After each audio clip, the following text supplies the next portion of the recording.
One thing I've taught myself working with God is to not play the role of God. Whether it comes to judging me or rewarding me, that is the role of God. That is not my role. My role is to keep trying. My role is to be available for God to use. When I was studying a book of Matthew 20, talking about the story where the master went out to hire people, different hours of the day. If you pay attention to that story, you would see that even the ones that he hired late, that did not work as hard as those he hired earlier, they got the same reward. What does that tell us? The principle and the teachings of man will make you feel that is impossible.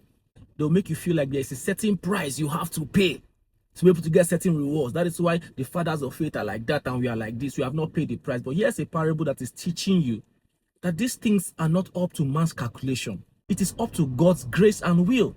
And you see, when you look at the way man calculates honor, it is tied to how big what you are doing is. And that is still a carnal mentality. But here is God teaching us through this parable that even if what you have done is not big, even if what you have done did not demand much sacrifice like others, there's still high tendency that you are doing the right thing. When it comes to godly things, we must be careful saying people are wasting their destiny, because you might not really know what that destiny is in the first place. Not everybody is going to be like Joseph. Not everybody is going to walk like Daniel. There are people whose assignment might not be loud. So you might call it small, but before God, it is part of the joints or the bones that put the whole body together, as little as that part of the bone is. So God rewarded them even if they did not work as hard as those that came earlier, or did not even work on a large portion as those that came earlier, but God gave them the same reward.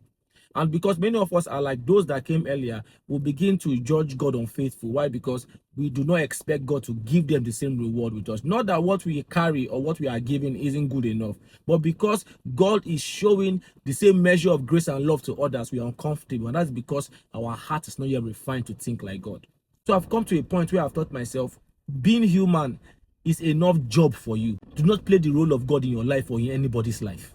Do not for once think that you understand what God is doing in a person's life or what God wants to do in that person's life. Do not for once, do not think you have the yardstick. You don't, sir, you don't, ma. There are people that might never work as hard as you are working, but what God will open unto them, you will never access it. And if you don't accept that is God's grace and mercy, you'll be angry at God. And God does not owe you any explanation. There are people who might not be as qualified as you are, intelligent as you are, wise as you are. In fact, they have track record of making mistakes and taking foolish decisions, but yet God will never stop opening doors of favors for them. Why? Because he is God and he decides what he wants to do with what he's given to humanity.